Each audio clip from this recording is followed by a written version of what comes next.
All right, joining us back inside the Pirate Radio building back in Greenville, North Carolina, Holton Ahlers, former Pirate QB with the Arlington Renegades, host of the Holton Ahlers Show. Welcome back, Holt. Clipper, feels good to be back, man.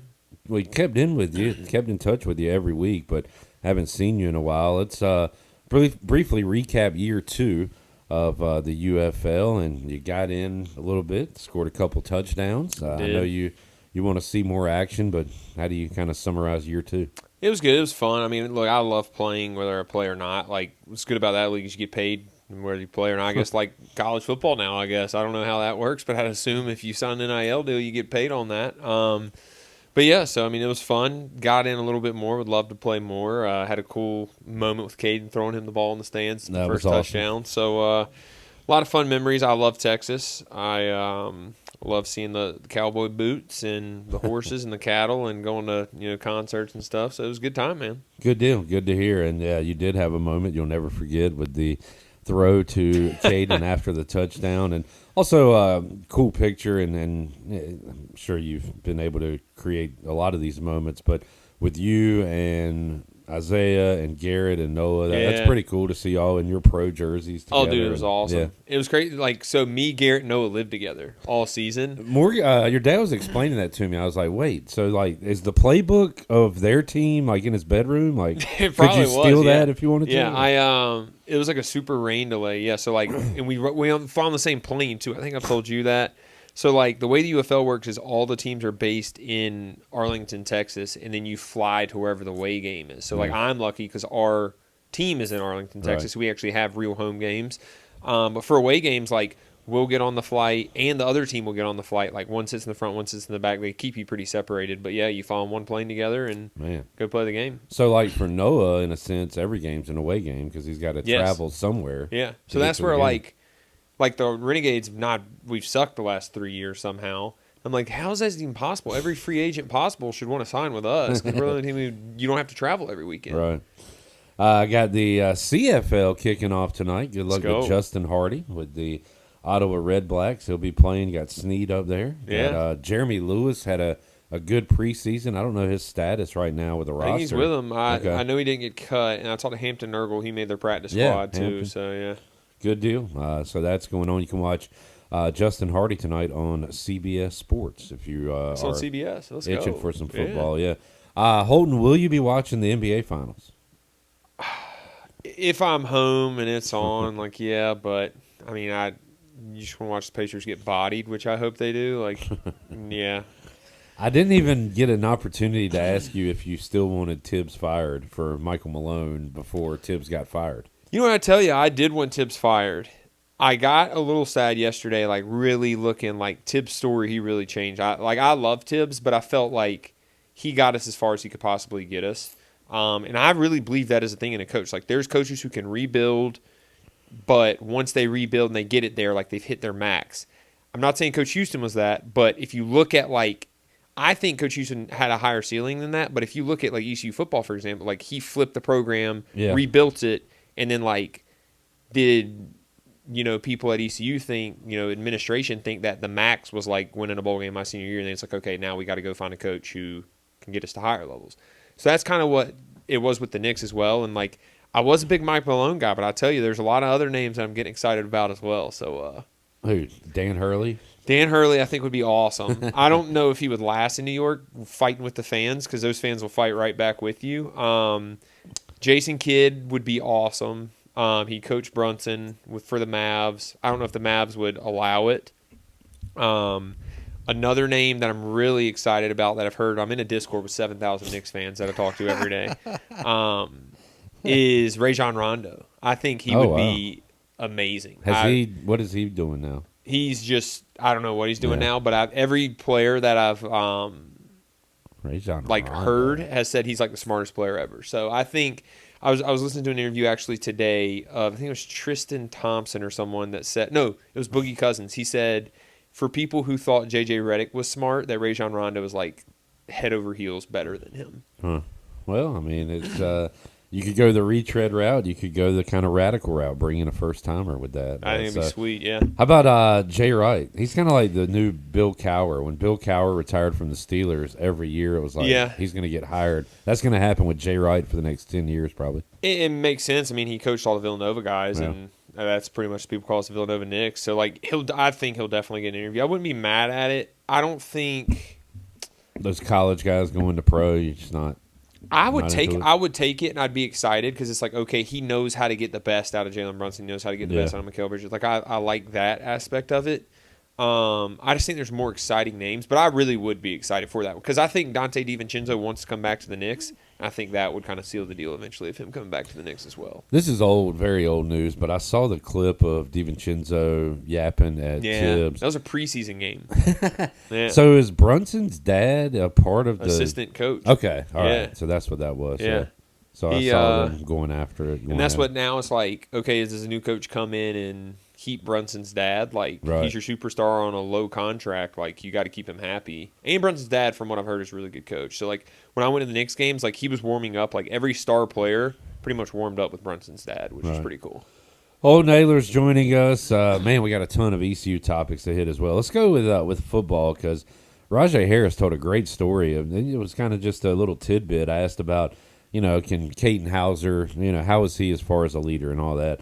And he told a story about last year during spring, Rajay couldn't fully work out because of his wrist, but was able to run sprints. And he said after a sprint, he was bending over. He said, man, I'm tired. And Caden Hauser, the new kid on the block, was beside him and said, if you're going to be the leader of this team, I need you to stand up right now. Yeah, it's awesome. I saw that. Yeah, and Rajay said, hold on now. And then he was like, man, you're right. Like, I respect that. I thought that was a cool story, Holt, and says a lot, I think, about Caden Hauser. No, it does a lot. I like Caden a lot. I mean, I've been very vocal, even when he wasn't starting last year, that I thought he should have been the starter all along. And I think if we have him and JDB, like, no matter who else we have tried out there next year, like, we're going to compete. I think he's a very, very good college quarterback, and he has a chance to be a really great college quarterback here.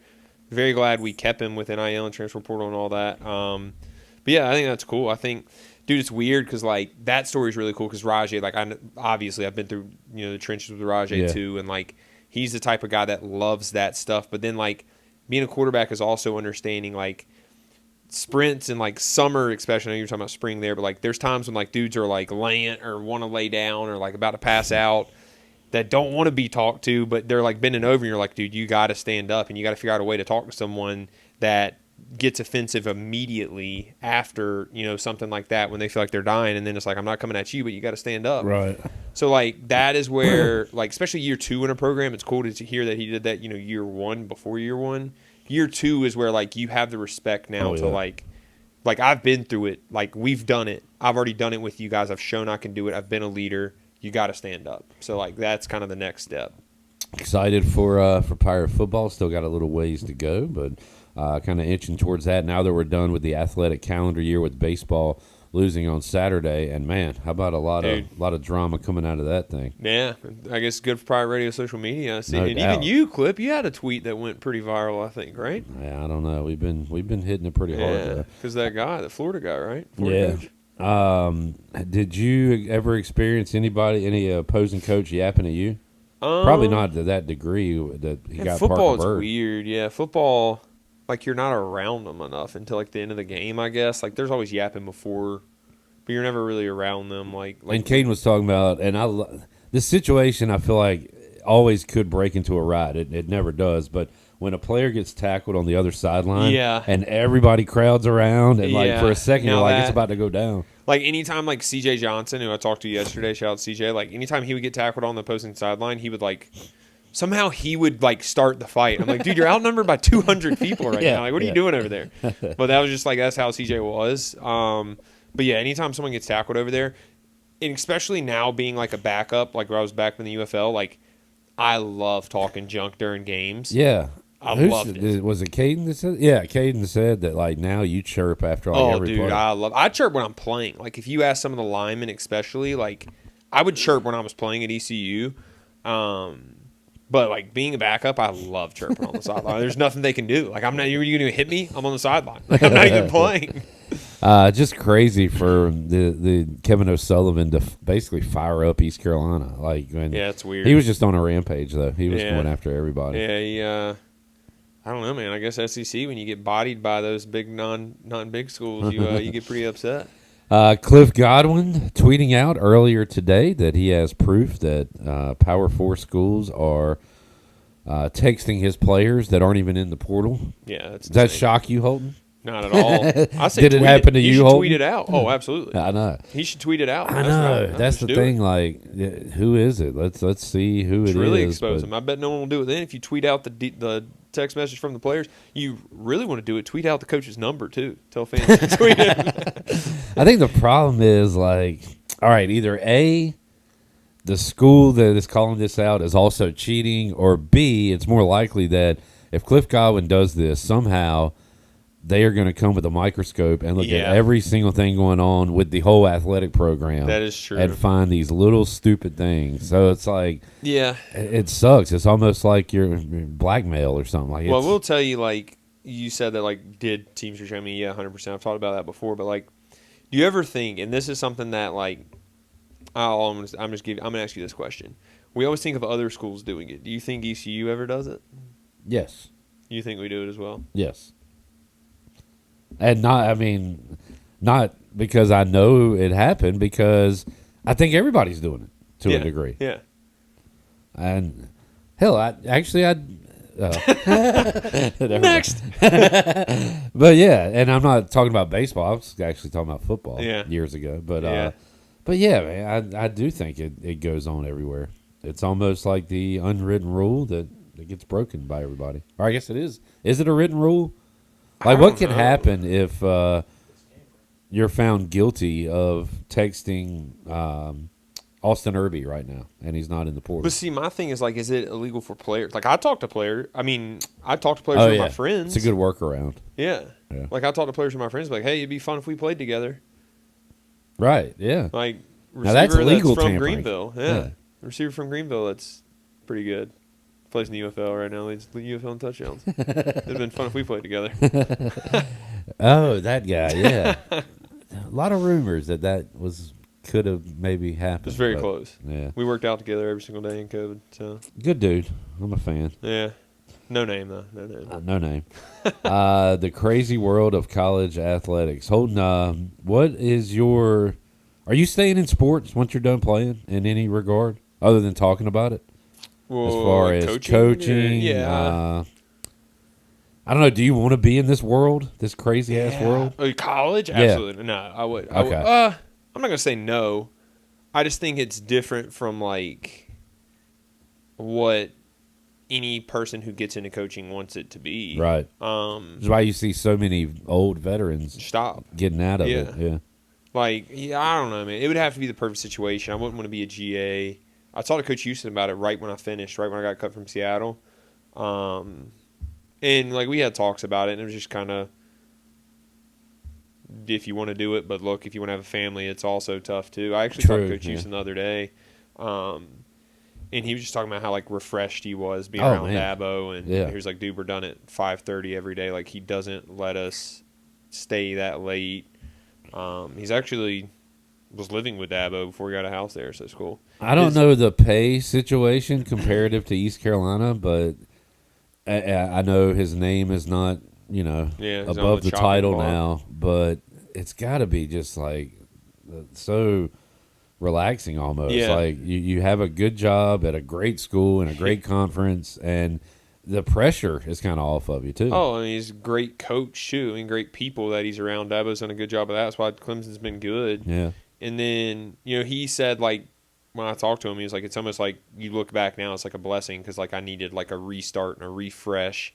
Not knowing that he did, but, like, when you're in it for so many years, I'd imagine, like, when you're working from 5 a.m. to 9 p.m. at night, like, that's just what you're used to. But then, like, you go somewhere and it's like, wow, it's refreshing. Like, we see our families, we're around them more. We don't miss basketball games and stuff and football games. So, like, yeah, it's cool. And then, fun fact, Dabo's tradition is your first game coaching at Clemson, you get to run down the hill. You have to run down the hill with the team, like when they enter. And Coach Houston's first game is LSU at 7:30 at night. Holy crap. Yeah. That's going to be a big one. It's probably a ego shot because all these coaches have egos. But if you can handle that, it's not the worst gig in the world to be an assistant football coach. Heck no. It's not too bad. All right, Holt. Great interview with Raheem Jeter last week. Good to hear from him. Really for the first time. Seems like a good guy. So, what's next? So we got some exciting things we're gonna announce soon. Okay. I don't want to say it yet until it's like fully confirmed. I was showing some of you guys some of it. And then we might as in like high probability go on a little tour to interview head football coaches in North Carolina around for college football. So we're trying to lock including some things in Chapel place. Hill. I don't know about Chapel Hill yet. That would be cool, but it has to be approved by his fiance. So I don't know. Yeah, Holden, Caden, and Jordan in the background. That would be awesome. But yeah, we're gonna try to make a little tour. So we're trying to plan it now and get the clearance. It's a little bit harder.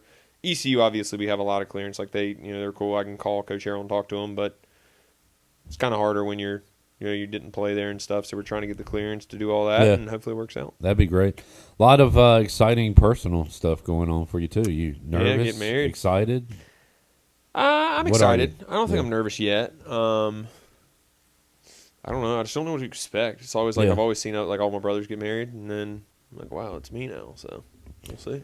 Just, I guess my only advice would be like it's your day, but really it's her day. It's her so whatever day, you can do to make her have her great day, that's what I would try to 100%. do. So. Yeah, I always joke with her. I'm like, I'm going to show up, and I'm excited to see all the surprises of how the wedding's going to be, how it's going to look, because she's planned everything. I know. Yeah, I was the same way. I was like, wow, cool. Yeah. You did a good job. Yeah, here. like, this is cool. Those flowers right there, that's nice. Good stuff. Holt, good to see you back here, man. And we'll do it again next week. Good to be back. Thanks, Clipper.